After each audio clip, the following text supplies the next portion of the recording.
and welcome to the Lao Jiaos Podcast. This is where we bring you unfiltered and unapologetic take on the news, current affairs, and all the things people pretend to understand. I'm your host, Jing Yong, and with me is fellow Lao Jiao, Thern Yang. How are you doing? Yeah, bro, not too bad. Have a car on test, was shooting it earlier, fell down twice, fell down my ass, now my tailbone hurts. So after this recording, I'm just going to lie in bed until tomorrow morning and hopefully the pain goes away. If not, I'm going to see a physio. I thought you would say you would like go see TCM or something. Maybe those sport massage guys. That one's nice. I know this one at I think she moved to Clarke Quay Central. Went to her before to fix my back.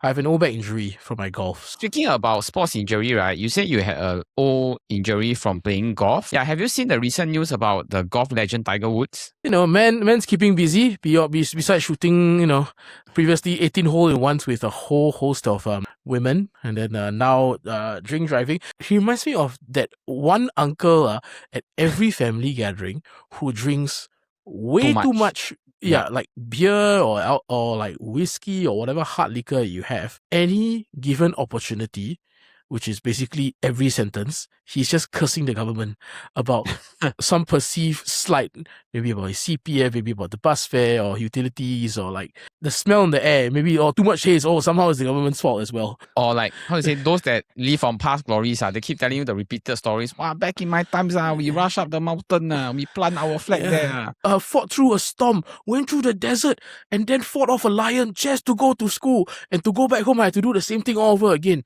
Wow. So to give our listeners some context, right? Tiger Woods was actually arrested in Florida on suspicion of DUI after a rollover crash near his Jupiter Island home. And the body cam footage actually later circulated showed him looking noticeably out of it, with reports describing him as lethargic and struggling to stay alert. He later pleaded not guilty, was released on bail after several hours in custody, and the case is still progressing through court. Now, I wanted to ask you, right, Thern Yang, do you think that ever since his big scandal about his like multiple affairs, right? Do you really think that his legacy is tainted and then he has just been a downhill slide from there? At one point of time, Tiger Woods was like the man to be, the man to beat. At his peak, like courses were being like redesigned. They called it tiger proofing. The man was the first to, if I'm not wrong, he was the first to bring like proper scientific, like sports science to golf and everything else. Before that, golf was like known as that kind of old man lazy sport. Didn't help that one of the most noticeable or prominent figures in golf back then was John Daly. Loud pants, lots of beer, lots of cigars, and a hell of a swing. His wife was this Swedish model, Ellen Nordegren. Oh, dude, she was, as the mask would say, smoking. Yeah, she was smoking hot. Then after he had the whole knee surgery thing, he's never been the same since. He was so dominant then because I remember every time we flip open the Straits Times, it was him. It was another win. Then people that don't watch golf will know his name. Like, this is Tiger Woods. Half the spectators there are following him. A plunge, like he was literally at the top, right? Then once the scandal broke, it's just pew, like unheard of. I mean, last few years he's been very quiet. I mean, he has a restaurant business in Florida as well. He could ride on the coattails of his fame, I think, until the day he dies, but it's just sad to see what he has become. I think we can move on to the segment of the week. So what are you covering, Thern Yang? Okay, you see this shirt I'm wearing? It's a long like Y. So this is actually the Model YL. The longer variant of the Tesla Model Y. It's 6 seats. So 2, 2, 2. So regular Model Y is 2 in the front, 3 in the back. So it's 2, 2, 2. You can see the video on my Instagram of me in the back seat. The last row, I actually fit. Major differences design wise. Not much changes. The biggest change will be the increase in wheelbase, 150 millimeters, 15 cms to accommodate the last row. The back seat, Yeah, and then a slight redesign of the rear profile as well. So the only variant that will be available in Singapore is the all-wheel drive long range, if I'm not wrong. It's just nice because I asked Tesla about it, Tesla Singapore. It's like, how is this like replacing the Model X, the one with the gull wing doors? Yes and no, because the Model X is really it's very old design already. It's well known. So and it's a 7-seater, but it's also a very old design. So they're they actually, I think they're phasing out or have already phased out. The Model Y is, consumers like crossovers. Designing new products to fit the needs of consumers lah. So now instead of you can actually bring more people in a Tesla. With the rising oil prices, it's not the wrong time to look at EVs. Yeah, like you and Brandon last week were talking about the oil prices, yeah? Yeah, it's madness. I mean, I don't drive, but every time I pass by a petrol station, I just look at the prices. I'm like, this is crazy. Right now, 95, which is what most of us pump, 95 octane, is 346 at SPC, which is a lot. Especially diesel. Diesel now, my God, diesel is so incredibly expensive. It's shocking. Yeah, but I don't know how much longer this will last, to be honest. It's very the charge for EV, I heard, is going up also. Just that it won't be so soon. Yeah, I mean, after all, Singapore, where do we get how do we produce our electricity? Natural gas. Yeah. So natural gas is still a form of fossil fuel. Before we get into our episode, a word from our sponsor. This week's episode of the Chit Chatter is brought to you by our friends at CityMusic, your one-stop shop for all things music and podcast related right here in Singapore. Whether you're picking out your first instrument, upgrading your setup, or starting a podcast, CityMusic has you covered. From guitars, keyboards and amps, microphones, and full podcast setups, cameras, lighting, and streaming gear, everything you need to create, record, and perform at the highest level is all in one place. They also carry a wide range of microphones for every budget. Some of us at the Chit Chatter even use the Zoom ZDM1, a solid podcast mic that delivers great quality and nearly half the price of many popular options. If you're looking to start your own music or podcast journey, be sure to check out CityMusic's website or head down to their store today. A big thanks to our friends at CityMusic for supporting the Chit Chatter. And now back to the episode. So our first news is that I think Thern must have seen this. Is that the SAF safely detonated a 250 kg World War II bomb near Changi Airport. I think it was near the site of the T5 that they're building. Yeah, it's the T5. It's the T5. Yeah. Yes, T5 correct. Yeah. So the Singapore authorities discovered a 250 kg World War II bomb during their construction work near Changi Airport, prompting a swift response from the SAF. Unexploded ordnance was deemed too unstable for safe transport, so they opted for a controlled on-site detonation on April 2, 2026, with protective barriers set up to contain any blast effects. I mean, let's be honest lah.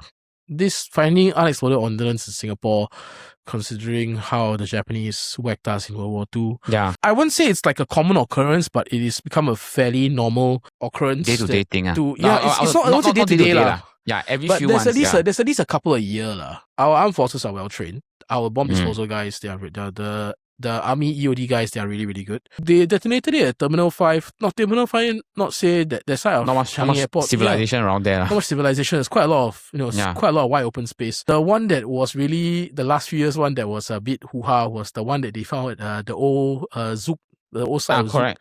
Jakim Street. Yeah, and then that one they had to evacuate all the surrounding, what do you call it, buildings, the condos and everything. Correct. Yeah, because the one was very much an enclosed area. I actually had a similar experience, right? Because my very, very first rental office in Geylang, also we had a World War II bomb unearthed when there was when just directly in front of us, right, they had another building that was being built, and then they also dug out another World War II bomb. I received a call from the building manager saying, hey, sorry, you cannot come back for work this afternoon because they dug out World War II bomb. I'm like, huh? World War II bomb? Like Geylang? They said, yeah, no joke. You can see the news. I really go search. Actually happened. It's normal. The time when I was in NS, these foreign workers, they actually found a grenade in a tree, I think at Outram or Tiongwaru or something. Okay. Yeah, I think it was a World War II one. So EOD, I mean, bomb disposal deems it too risky to... Dangerous, yeah. Yeah, or dangerous to transport the World War II ordnance to say... They'll most likely go to the firing range at Safti or Pasilaba or whatever, just to detonate the damn thing. I don't think that we will see the last of them. I think there's still more, but I also do feel that I'm confident that our SF is quite trained in all these bomb disposal or this kind of thing, because not something that first time happened now, I mean, over the past few years, we have seen it happen. Okay, so the second news, a crow culling, yes. So videos have been going viral online regarding MParks and the efforts to cull crows in Singapore. They showed their contractors using shotguns to fire small pellets at crowds in cordoned-off urban areas. The public reaction have remained split. Some actually say that, this culling is necessary, but some actually say that, this is very cruel and call for non-lethal alternatives like better waste management. So, do you think that this is the best method to universally control crows, or do you think that, we should adopt something more, I don't know, quote-unquote, more warm or more like non-invasive. I have a very good friend. Hi, Sarah. She feels very strongly about this. In fact, she's very upset that the crows are being culled. I'm very sorry I have to say this, but I think it is absolutely necessary. Better waste management is going to take time. Better waste management. My ass asked us to do recycling already. It's cow already. Better waste management. Knowing us Singaporeans, that's going to take at least a good couple of years. You know, when the crow problem gets worse, and people say the government's not doing anything. Take our GST, take our this, take our that. What are they doing? That kind of thing. Physical culling of the crows. Yeah.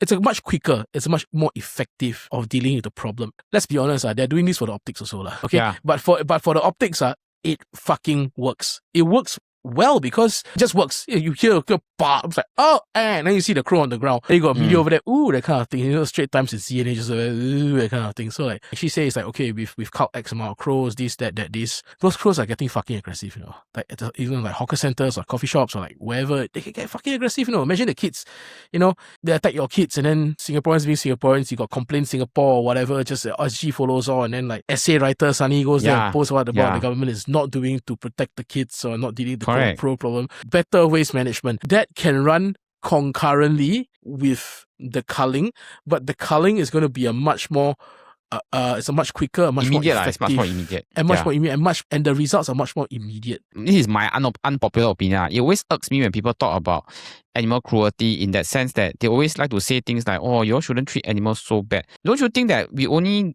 talk about animal cruelty for animals that we can see? Like nobody ever thought that, oh, you know, the salmon that you like to eat so much, you know, also animal cruelty, right? They poach them in like large portions in like open sea or whatnot. Are you really sure that the pigs in the farm are really like painless or whatnot? I don't think so, right? So this shouldn't get in the way of us trying to do quote unquote what is correct, which is like controlling the population, trying to make sure that, you know, they don't spread diseases, they don't attack people, this kind of thing, or they don't get too much lah. Easy to say lah, but the ones that are actually doing things to control the population, I think they should be given the so-called the rein to do what they need to do lah. Okay, don't say crows. I just Googled, are miners native to Singapore? No, the most common miners in Singapore, the Javan miner, is not native. Are crows native to Singapore? Also, no, crows are not native to Singapore. They are actually an invasive species. I feel that every time you all say animal cruelty, right, then please suggest something better, because I myself, I don't see anything better, you know. I really think that, okay, I hardly speak for Ting Hu, but I really feel that in terms of these M-Parks, right, they are really doing their best in terms of controlling the animal population already. They can just go out and say, I don't care, I'm going to shoot every motherfucker down. They could have done that, you know, but no, they say we want to control, we want to ensure that diversity or the what they say, the biodiversity lah. The biodiversity. The circle of life lah, you know, some the circle of life, whatever, you know. And then you all every day say what government shouldn't spend money on things that don't make sense. So they are spending money on things on these that quote unquote don't make sense, and then now you're all say, oh, animal cruelty. I don't understand. I don't even understand why people are making noise about this. Like, wait until the crow swoops down on you, tries to, you know. Exactly. Later your kid kena, then you'll be the number one proactive keyboard warrior writing. Hey, we should hunt all these motherfuckers down. The bird, the Coel, as annoying as that motherfucker is, unfortunately, I believe he's native to Singapore. That thing is native to Singapore. That thing is actually native to Singapore. Crows are known to be very highly intelligent animals. They hold funerals for their own species. Then they hold grudges also. They remember when people are back to them. So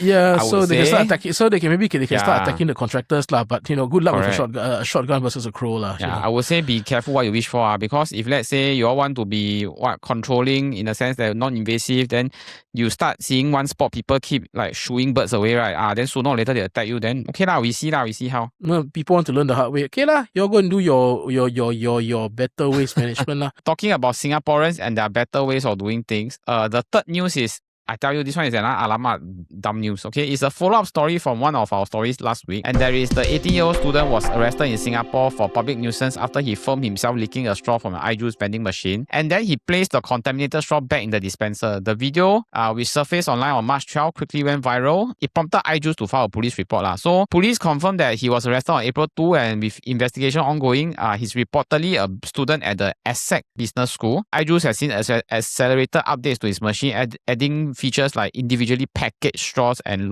lock compartments that only unlock post-transaction to prevent tampering. We've said this before and I'll say it again. What is wrong with this generation? Okay, not to say that, Ziyong and I were millennials, in case you all haven't already. Not to say that, we all weren't stupid in our youth. I'm like 33 and I'm still stupid. While we were also stupid, or perhaps even more stupid than the current generation, gay millennials, we didn't post the evidence of our shit online. We didn't go and out ourselves to the police or to whoever by posting videos or photos or just evidence of our utter stupidity online for the whole fucking world to see, and then for the authorities to be able to pinpoint where and what happened and then come and, arrest us. Why are you making the police's job easier?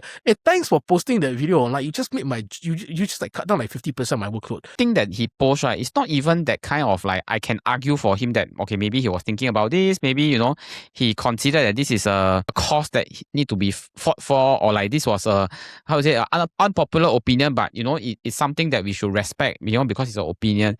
This was just what the fuck, which parent or which school or which education do you have to go through that will teach you that doing this is okay? That's not enough. You have to film yourself doing it and then take the effort to upload it on social media. Especially after COVID, people are more like sensitive about germs and all that kind of thing. And then you got idiots like this, like seriously, bro. Like, if I could give one advice to all these idiots, right? My mom used to always nag at me at this, and that is like, use your bloody common sense, okay? Or if you don't use your bloody common sense, at least just think. Like, before you do any of these dumb things like uploading on social media, people challenge you to do something stupid, please just think before you do. What are the possible ramifications? Let's say you put this out. Are you ready for the thing that's going to come back to you? All this kind of thing. Certain things, once you go out, you cannot take back one. It's like, how do you say, like water once go out or milk once spill. Yeah, milk once spill. Yeah, water. Yeah. If you want to do stupid things, make sure it doesn't affect anybody else. If it affects someone, let it be yourself. Come on, if you want to be playful, then yes, there are a lot of things that you can do that's playful, that doesn't affect people, that doesn't cause like a big panic, and it's not plain dumb and stupid, right? Before we end the interview, we would like to go with a round of quick fire news. Not interview, not conversation, bro. Conversation. Yeah, the news, to go with a round of quick fire news for the Alamak Meter. A male tenant renting a room in a Jurong West condominium returned from a Chinese New Year trip to China on March 2 and was shocked to find an unknown topless woman sleeping in his bed. So the landlord later explained that she was a friend of his domestic helper who had stayed overnight after a late shift at the massage parlour. And while the tenant suffered insomnia and moved out early, getting only partial deposit back, he has since filed a police report. You want the PC answer or you want the laptop answer? Give me both. Okay, the PC answer is okay lah. Understandably, I understand why he's upset. Lord knows where she's been, that kind of stuff. So like, on the other hand, I think this segment, this whole chunk is going to be deleted by me. That the laptop answer is, she works at the massage parlor, right? Ask for a happy ending. She's already half naked, bro. Might as well. I understand. I think this news is plain alamak, because it's like, can you imagine going overseas then coming back and then seeing your bed taken up by someone else? I've seen this news also. I've seen the comments. A lot of people saying, bro, why you complain? Isn't that your dream? The second news, a viral humanoid robot famous for its kung fu move showcase at China's 2026 Spring Festival Gala drew a massive crowd at Orchard Road in Singapore. Now, children were particularly excited and shaking its hand and even petted it during the public appearance, and the events highlight the robot's growing popularity beyond its synchronized martial art performance. It is nuts, the thing. It moves so fluidly, I mean, yeah, it's all programming and stuff.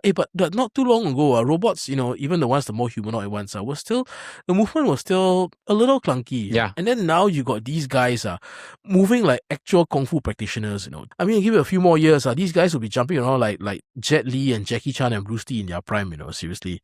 And it's just a whole bunch of ones and zeros, This is literally smart, because this is smart technology getting more and more advanced. A woman was caught on camera using a grabber tool to climb into a textile recycling bin at the void deck under Block 988B Jurong West Street 41, allegedly trying to retrieve donated clothing for resale. Now, the incident was reported by a Mothership reader on April 2, and he has sparked online debates about the ethics of scavenging from bins meant for reuse and recycling. And similar cases have occurred elsewhere in Singapore, highlighting tensions between personal gain and proper donation practices. I'll start this off by saying that I know where the block is. Street 41. I think I also want to, and my friend actually texted me about this, is it the other day or yesterday? Yeah. Bro, I think Jurong West is becoming the new Yishun. I I think we can just call this plain dumb lah. I'm like, why would you want to go in the bin to look for? God knows whether those clothes are clean or whatever. And then Singaporeans. All right, that was our Lao Jiaos podcast. If you enjoyed the episode, please remember to like and subscribe. We have an episode that comes out every Friday. But at the same time, if you're in the football kaki that drops every Wednesday, and our Cool People show where we interview fun and amazing guests from around Singapore every Monday. Now, we hope that everyone has a great week ahead. But remember, we don't always talk. But sometimes we do. Yeah, we do. Aha!